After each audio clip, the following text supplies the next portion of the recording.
I am going to discuss about the various important antenna parameters. Generally, the performance of an antenna can be judged by many parameters. The most important parameters are radiation pattern,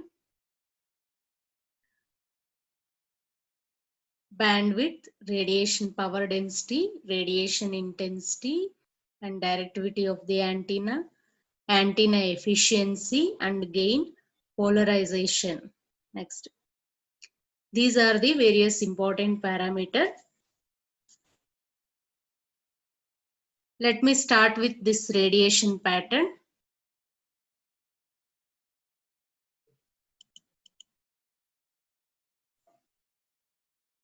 Generally, the radiation pattern of antenna is a three-dimensional plot of the radiation properties far from the source. Far from the source, such as these parameters: power density, radiation intensity, field strength, directivity, and polarization of an antenna as a function of spatial coordinates, which are specified by the spherical polar coordinates. This is the definition of radiation pattern. That means the various parameters: power density, radiation intensity, field strength, directivity, and polarization of antenna as a function of spatial coordinates, which are nothing but spherical polar coordinates. Here, this radiation pattern is generally two types.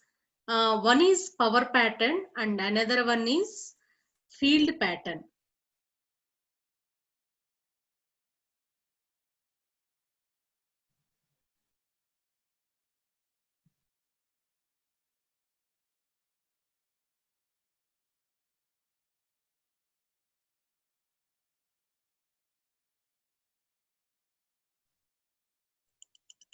Here you can see the field pattern, and figure A represents field pattern and figure B represents power pattern.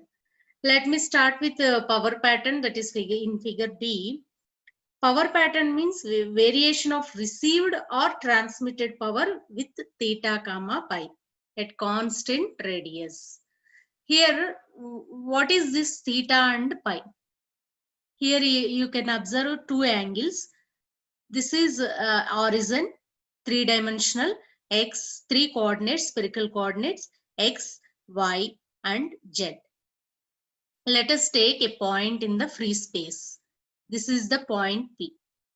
This angle means the axis z with this line, straight line from the horizon to the point.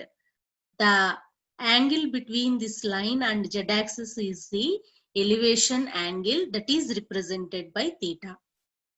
Next important angle is, draw from the origin a 90 degrees line. Here you can observe this is the 90 degrees line. The x-axis, the angle between the x-axis and this 90 degrees line gives the azimuthal plane. This is pi represents azimuthal angle, theta represents elevation angle. So here power pattern means variation of these two angles theta and pi with at constant radiation. Variation of received or transmitted power with theta comma pi gives the power pattern. Here you can observe half power points, half power beamwidth. This is, I'll explain later, this half power beamwidth. Finally, this power pattern means the variation of received or transmitted power with respect to theta and pi at constant radius. Similarly, field pattern means variation of electric and magnetic fields. Here, variation of received or transmitted power of the antenna gives power pattern. Field pattern means variation of electric and magnetic fields with theta comma pi at constant radius. That is the difference between field pattern and power pattern.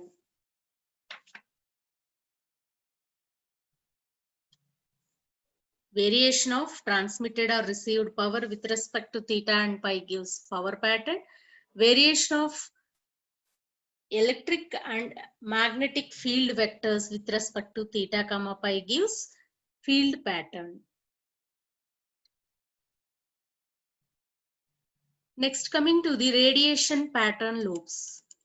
This is the radiation pattern figure.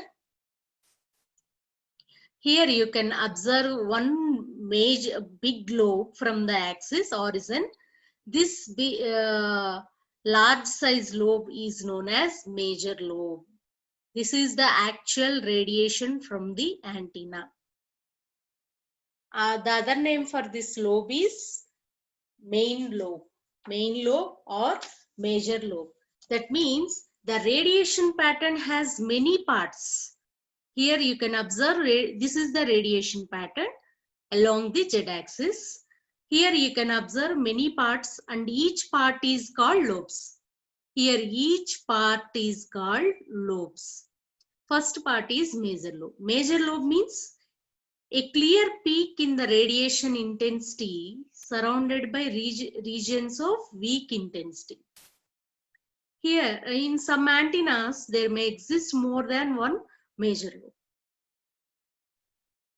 That means major lobe means other definition is it is the lobe which is in the direction of maximum radiation.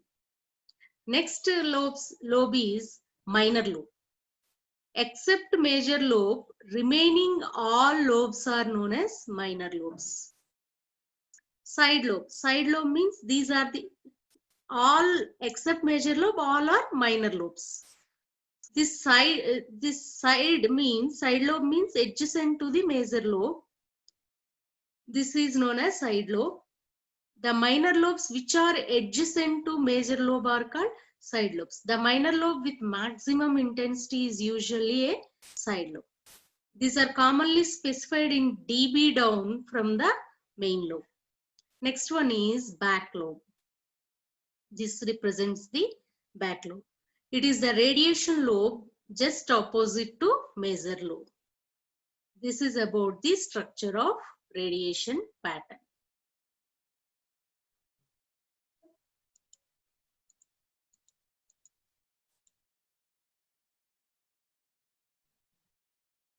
This is the